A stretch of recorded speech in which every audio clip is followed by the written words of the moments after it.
Hoy continuamos con nuestra serie La Trampa. Y para empezar quiero hablarte de la historia de una historia de una persona que podría parecerte muy lejana, o a lo mejor no. Era alguien que todos los demás pudiéramos decir que tenía éxito, que se veía bien por fuera, que tú puedes decir, ese hombre no tiene problemas, esa mujer no tiene problemas. Pero era alguien que lastimaba con sus palabras, alguien que lastimaba con sus decisiones. Y él sabía lo que estaba haciendo, pero en el fondo no sabía cómo parar. Vivía con una vergüenza triste. Nadie se daba cuenta, porque todos veíamos simplemente lo que había enfrente, la imagen de un hombre o una mujer exitosa. Esta persona un día escuchó de Jesús. Y aunque no era alguien muy religioso, se acercó. Inclusive hizo cosas que él jamás se imaginó que pudiera haber hecho. Superó la pena, se expuso a la mirada de los demás, se expuso a los señalamientos, a que le dijeran, ay, tú vas a la iglesia, tú, pero que no te acuerdas lo que hiciste ayer. Se expuso a eso solo por una razón. Algo dentro de él le gritaba que necesitaba un nuevo comienzo. Para su sorpresa, cuando Jesús lo ve, no lo rechaza, ni tampoco le echa en cara su pasado. Hace una conexión con Jesús. Y más allá, Jesús lo llama por su nombre. Y no solo eso, se autoinvita a su casa. Esta persona, cuando vio la mirada de Jesús, sintió inmediatamente que algo dentro de él se rompió. Sintió que algo dentro de él había sido sanado. Esta persona en ese acto no solo recibió el perdón de sus pecados, también recibió una nueva forma de vivir. Cuando esta persona tuvo el encuentro con Jesús, no solo sintió remordimiento por lo que había hecho, tomó acción. Y también decidió enfrentar a quienes él había herido. También decidió devolver lo que había tomado. En resumen, decidió restituir. Y cuando hizo esto, supo lo que era la verdadera libertad. Esa persona de la que hablamos es Zaqueo. Pero también puede ser cualquiera de nosotros. Acompáñame a leer el versículo base de lo que vamos a hablar hoy. Mateo 5:23 nos dice: por lo tanto, si presentas una ofrenda en el altar del templo y de pronto recuerdas que alguien tiene algo contra ti, deja la ofrenda ahí en el altar. Anda y reconcíliate con esa persona. Luego ven y presenta tu ofrenda a Dios. En los mensajes anteriores hablamos de aquellos que fueron heridos, pero hoy vamos a hablar de aquellos que hemos ofendido, aquellos que hemos herido, aquellos que dijimos lo que no debíamos de decir, aquellos que no dijimos lo que la otra persona estaba escuchando, aquellos que hemos roto la confianza de alguien, aquellos que hemos causado dolor, aquellos que hemos sembrado heridas en otras personas. Porque muchas veces no siempre somos la víctima, familia. A veces somos el ofensor. Y en el ofensor también hay varias trampas que nos quieren atrapar Y la primera de ellas es la trampa del orgullo. Esa que nos dice, ya lo superó, hombre, ya ni se acuerda. Ay, no fue para tanto lo que hiciste. O aquella cuando decimos, yo ya pedí perdón, ¿qué más quiere que haga?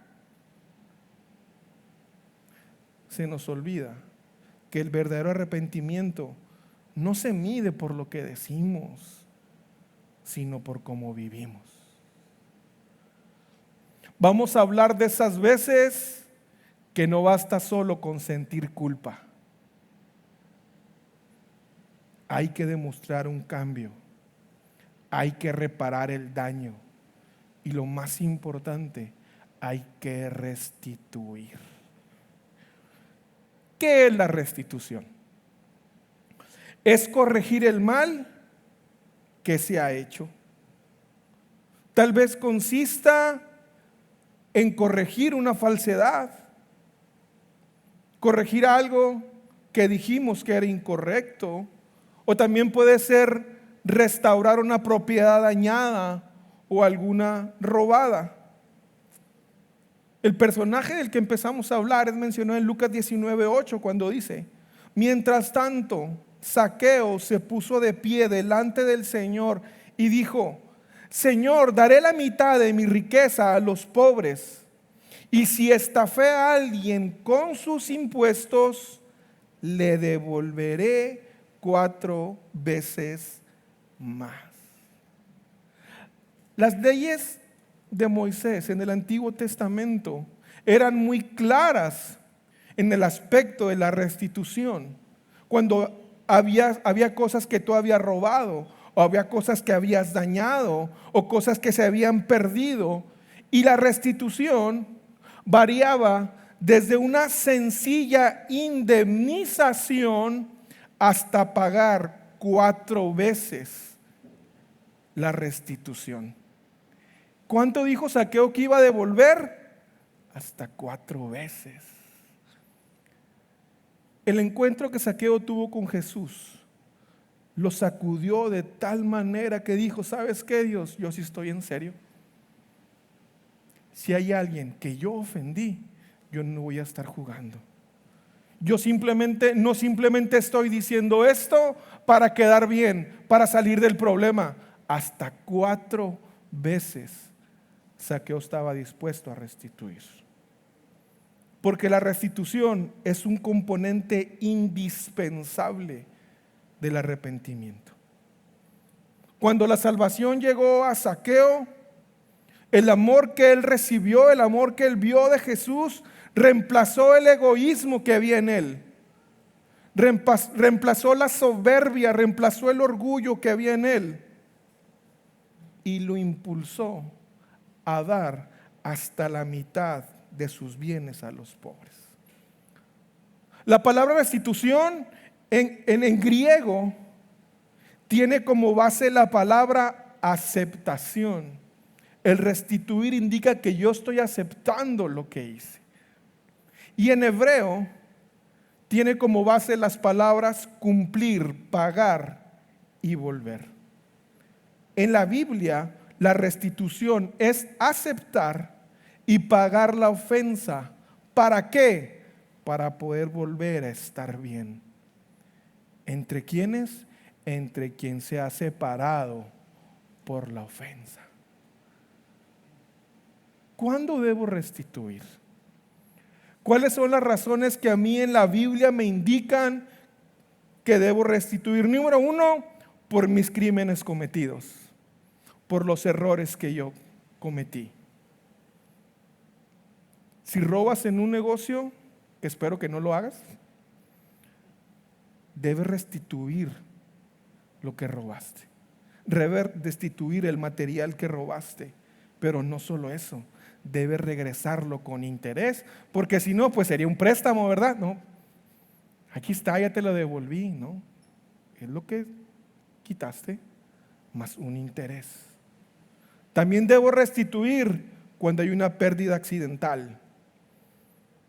Si algo que te prestaron se dañó, debemos reemplazarlo. o debemos repararlo. Yo por eso no presto libros, porque no me los restituyen. También por el pecado no intencional. Cuando ofendemos aún sin querer, tenemos que hacer un acto de reconciliación. También tenemos que restituir como parte de una confesión. Debemos admitir que mentimos, y si mentimos, debemos corregir esa mentira públicamente. También en casos de una acusación equivocada. Tal vez tú y yo lanzamos acusaciones no con el afán de mentir, pero a lo mejor teníamos poca información. Cuando tú y yo nos damos cuenta que lo que dijimos no tenía todas las versiones o no estaba completa, tenemos que restituir la honra de alguien a quien tú y yo difamamos, aún creyendo que teníamos la razón. Si nos damos cuenta de que estábamos equivocados, tenemos que restituir. Tenemos que restituir, porque negar lo que hicimos solo prolonga el daño. Mateo 3:8 nos dice: demuestren con su forma de vivir que se han arrepentido de sus pecados y han vuelto a Dios. No solo se trata de que nos sintamos mal, se trata de demostrar que hemos cambiado. Decir lo siento es relativamente fácil. Cambiar es otro boleto. Porque seamos sinceros, la culpa puede hacernos llorar, pero el arrepentimiento verdadero nos hace siempre restituir. Todos nos podemos llegar a sentir mal por algo que dijimos, pero no es suficiente. Sentirte mal a veces no cambia mucho. Tenemos que pasar a la restitución. Levítico 6:4 nos dice: si has pecado en cualquiera de estas formas, eres culpable. Debes devolver lo que robaste, o el dinero que tomaste mediante la extorsión, o el depósito recibido en garantía, o el objeto perdido que encontraste, o cualquier cosa que hayas obtenido por jurar en falso. Deberás hacer una restitución total a la persona perjudicada, más un 20% adicional. En el mismo día presentarás una ofrenda por la culpa. En la Biblia tiene claro cómo es la restitución. Se trata de devolver, reparar, multiplicar si es necesario. Si tu reacción destruyó la confianza en tu familia, el arrepentimiento no es solo pedir perdón, es reconstruir esa confianza con constancia. Familias, relaciones nunca llegan a estar bien porque nos hemos simplemente conformado en entrar en el ciclo: ofendo, pido perdón, ofendo, pido perdón, ofendo, pido perdón, pero nunca hay una restitución.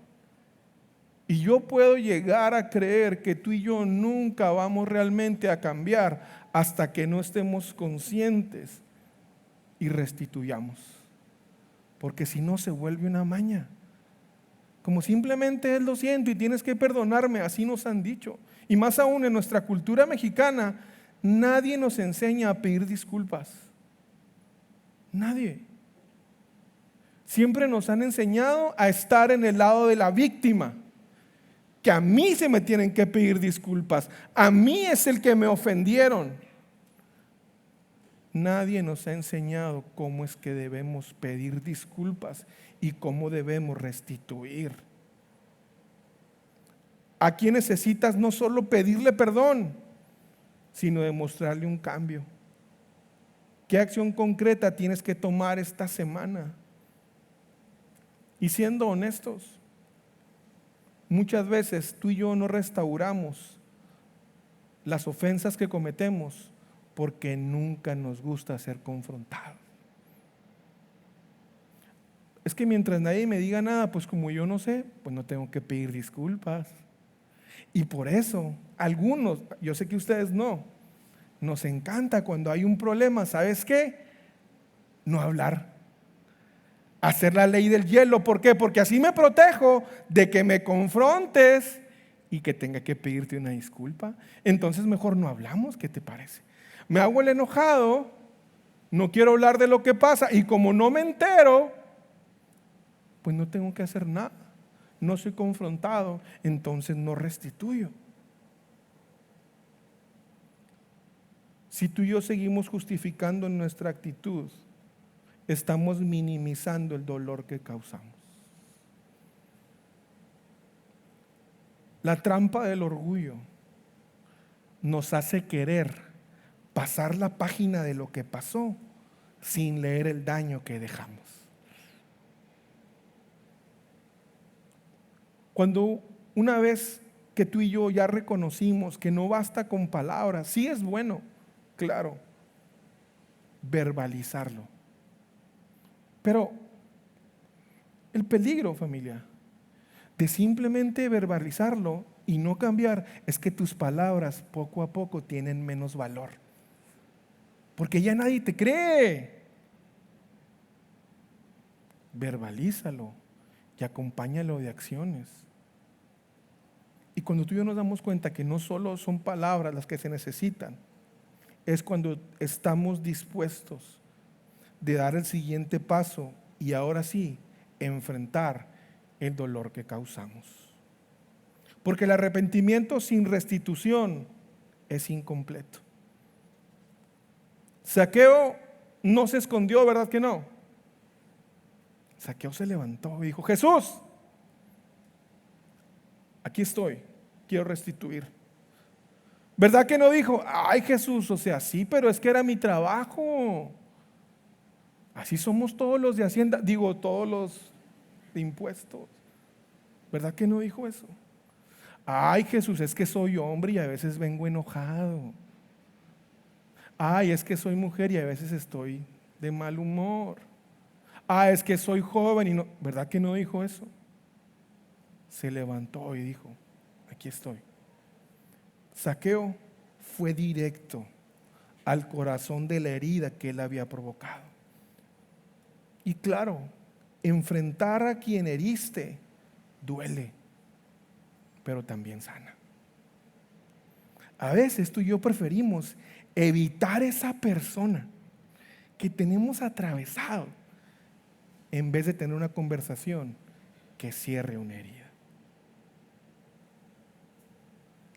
Restituir es la maravilla de la restitución cuando se hace de forma correcta. Restituir es ver a los ojos a quien fallaste y mostrarle que ya no eres el mismo. Es decirle: mira, yo sé que te fallé, pero Dios ha trabajado en mí. Ya no soy el mismo. Eso es lo que hace la restitución. Un padre ausente no solo pide perdón cada vez que queda mal, comienza a estar presente, comienza a escuchar, comienza a ser constante. ¿A quién has evitado por vergüenza? ¿A quién debes buscar para cerrar un ciclo? Zaqueo tampoco se conformó con decir: lo siento, ¿verdad que no? Jesús, perdóname, pues, sabes cómo soy. No, se movió a restaurar. Cuando tú y yo entendemos verdaderamente el daño que causamos, no solo pides perdón, reparas. Otra de las cosas que yo hago es que muchas veces cuando yo ofendo a alguien, sabes que tengo la tendencia a medir el daño de la ofensa según mis valores. Y cuando considero que lo que yo hice a mí no me ofende, digo: ay, pues qué chillones, ni aguanta nada. No. Tal vez para Zaqueo, la cantidad que estaba robando de las personas era nada para él. Y pudiera haber dicho: ay, por 50 pesos están llorando. No. Tenemos que ponerlo en la escala de valor de quien ofendimos, para verdaderamente darnos cuenta del daño que estamos causando. Tal vez para ti fue llegar tarde. A lo mejor para la persona era un evento muy especial. No es solamente decir lo siento, es entender el daño que causamos, pero en la escala de valor, de importancia de a quien se lo hicimos. No solo pidas perdón, repara. La prueba del arrepentimiento no está en la lágrima, sino en la transformación. Es imposible no ofender, pero sí es posible evitar convertirse en una trampa para otros. Lo maravilloso de la restitución es que no solo incluye reparar el daño que hicimos a las personas, también incluye volver a caminar con Dios.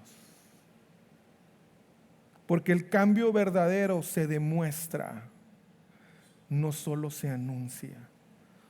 Cuando restituyes, no solo restauras relaciones, te conviertes en alguien digno de confianza para Dios, y Él puede usar un corazón arrepentido. La historia de Zaqueo comenzó con un hombre que se dio cuenta que había hecho daño. Pero verdad que la historia de Zaqueo no terminó simplemente cuando él estaba devolviendo el dinero, que es correcto. No terminó simplemente cuando dijo lo siento, no terminó simplemente cuando restauró. ¿Cómo terminó la historia de Zaqueo ese día? Jesús invitándose a su casa. Restituir, familia, te da la posibilidad de nuevo caminar con Dios, porque ya no hay culpa, ya no hay quien te pueda señalar con el dedo. Te da la posibilidad de volver a estar de nuevo en los planes de Dios. ¿Quieres que Dios te use? Empieza por corregir lo que rompiste. Si no, va a ser bien complicado. El mundo, familia, está cansado de personas que piden perdón con palabras, pero repiten patrones con su conducta. No basta pedir perdón, familia. Hay que cambiar. El verdadero cambio no es perfecto, pero sí es progresivo. No quiere decir que si tú haces algo incorrecto y te arrepientes, ya mañana seas la divina envuelta en huevo, ¿no? Es un caminar, es parte de lo que vamos a ver, cómo pedir disculpas. Es entender que probablemente vas a volver a caer. No es un cambio automático, no es perfecto, pero sí es progresivo. La restitución no borra el pasado, pero abre el futuro, un futuro libre y un futuro restaurado. Otra trampa del ofensor es creer que decir perdón es suficiente. Creemos que la palabra mágica perdón nos va a abrir todas las puertas. Sí, pero no es suficiente. Porque la Biblia dice, demuestren con su vida. Y esto no se hace de la noche a la mañana, pero sí comienza con humildad hoy. ¿Cómo pedir perdón de una forma que restaure y libere? ¿Cómo le hago si nadie me ha enseñado? Si vengo de una cultura donde lo que tienes que hacer es evitar que te acusen de algo para que no tengas problemas. ¿Cómo le hago? Santiago 5:16 nos dice, confiesen los pecados unos a otros y oren los unos por los otros para que sean sanados. La oración ferviente de una persona justa tiene mucho poder y da resultados maravillosos. El perdón genuino es más que una disculpa emocional. Lo incluye, claro, que van las emociones, pero va más allá de eso. El perdón tiene una estructura que nos sana. Y lo primero que tenemos que hacer tú y yo es hacer una lista con las personas con las que tú y yo necesitamos reconciliarnos. Necesitamos hacer esa lista, familia. Tenemos que ser los primeros en tomar la iniciativa. Tenemos que escribir, mandar un mensaje, llamar o buscar el momento. Y cuando los tengamos de frente,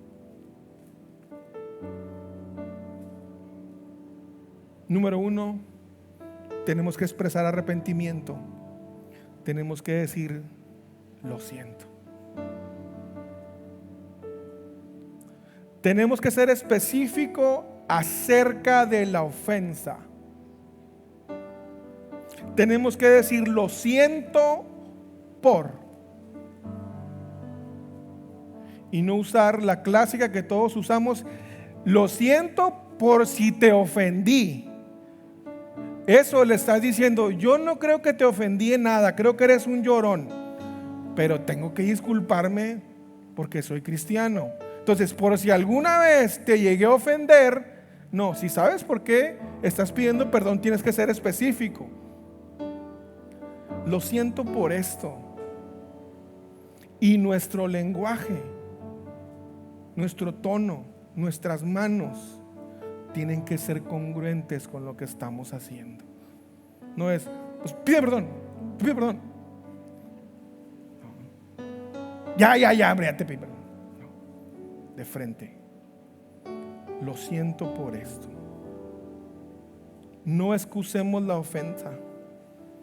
No digamos, pero es que tú también. No.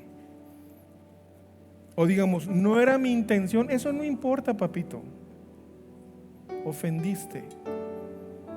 Un ejemplo podemos usar es estoy triste porque sé que traicioné tu confianza, porque mi actitud, mi acción ha levantado un obstáculo en nuestra relación y yo lo quiero quitar. Y entiendo que tú necesitas tiempo para considerar si podemos reconstruir la confianza. Una disculpa honesta no busca quedar bien, busca hacer el bien. Después tenemos que aceptar responsabilidad y decir, me equivoqué. Porque una cosa es decir lo siento, me siento mal, y la otra es decir, sí, me equivoqué. No culpes a otros por tu actitud. Aprende a decirlo todo con claridad. Aceptar la responsabilidad es quitar el enfoque en las excusas y ponerlo en la verdad de nuestras decisiones.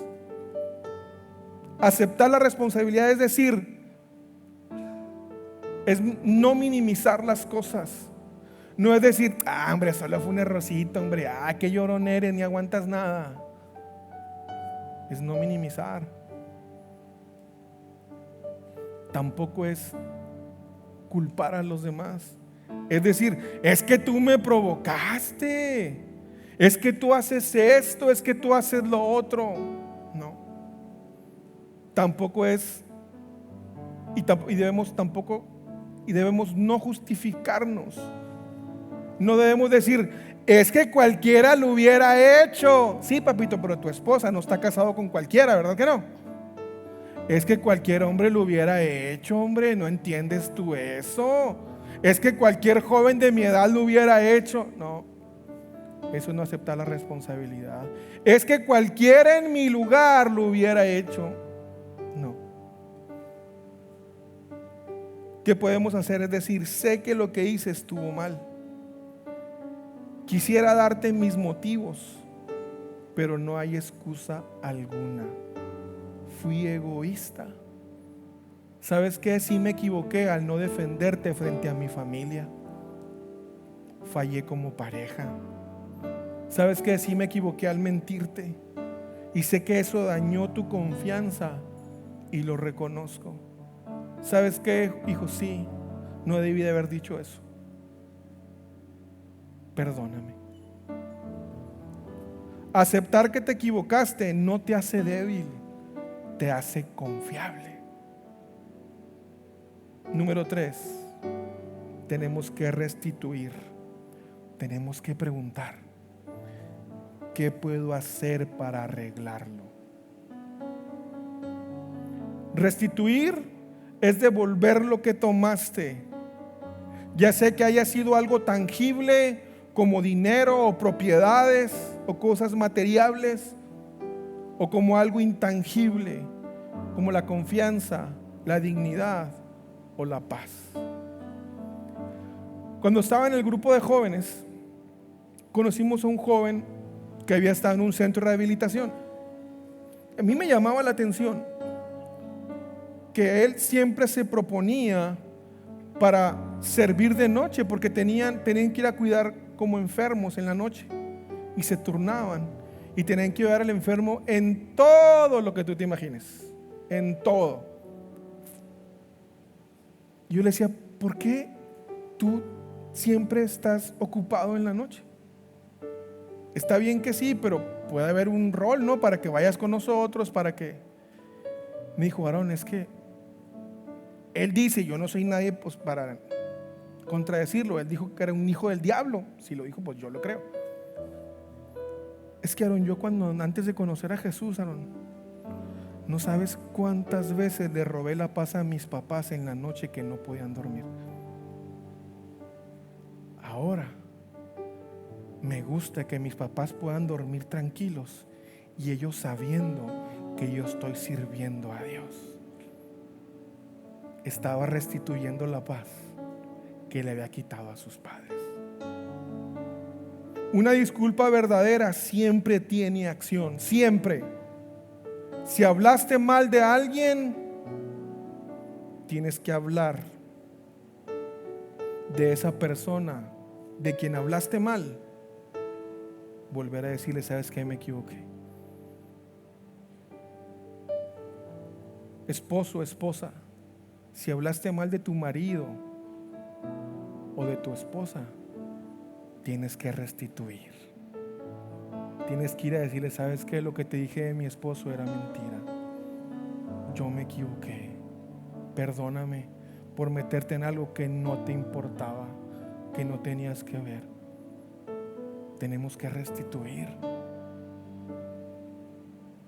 Si heriste con tu ausencia, empieza a estar presente y disponible. Si dañaste económicamente a alguien, devuelve lo perdido o compénsalo de otra manera. Porque una disculpa sin acción es solo un alivio para quien la da, pero no una sanación para quien fue herido. Después, tenemos que arrepentirnos genuinamente. Tenemos que decir, ¿sabes qué? Intentaré no volver a hacerlo. Esto implica cambios reales. Implica que aun si fallas, tú sigas intentándolo. Porque el arrepentimiento no es perfección. El arrepentimiento es una dirección que tú y yo hemos decidido tomar. Es un camino que hemos decidido tomar. Es el camino que va en contra del error, que va en el sentido opuesto al error que cometimos. Incluso si llegamos a tropezar, seguimos caminando. Si mentías habitualmente, el arrepentimiento se ve cuando empiezas a ser intencionalmente transparente. Si fuiste hiriente con tus palabras, tenemos que cambiar el tono, el lenguaje y aprender a escuchar antes de hablar. Y lo más importante, no cambies para ser aceptado, cambia porque ya fuiste perdonado. Y finalmente, sí tenemos que pedir perdón. Tenemos que verbalizarlo. Tenemos que decir, ¿me perdonas, por favor? Porque este paso es el que libera a ambas partes. Pero es un perdón que no manipula. Es un perdón que no se exige. Simplemente se pide. Porque pedir perdón nunca será una estrategia para poder controlar la respuesta del otro. Es que ya te pedí perdón, tienes que perdonarme. No. Pedir perdón es una muestra de humildad que deja la puerta abierta sin forzarla. Podemos decir: sé que mis palabras te hicieron daño. Te pido perdón sinceramente, sin presionarte a que me perdones ya. No espero a que todo vuelva a ser como antes de inmediato. Solo quiero que sepas que lo siento de verdad. Pedir perdón no es exigir reconciliación inmediata, es sembrar la posibilidad de sanidad futura. La reconciliación, familia, es como una cirugía delicada. No puede hacerse con puños, sino con unas manos muy suaves. Pedir perdón no garantiza que otros te perdonen, pero sí garantiza que tú quedes libre para empezar de nuevo. La honestidad y la humildad se prueba cuando tú y yo ofendemos. Porque si no pedimos perdón cuando ofendemos a alguien, solo hay dos razones: o no somos tan honestos ni tan humildes como creemos, o no hemos visto el daño que causamos. Tal vez como Zaqueo, sabes que has lastimado, sabes que tu nombre y tus acciones han sido parte del dolor de alguien, y eso hoy te pesa. Pero hoy no estás aquí para ser condenado, sino para ser restaurado. Dios ya te perdonó, pero ahora Él te invita a restituir, te invita a volver a esas personas, te invita a devolver lo que robaste, devolver la confianza, devolver la honra y devolver sobre todo la verdad. Acompáñame a orar para terminar.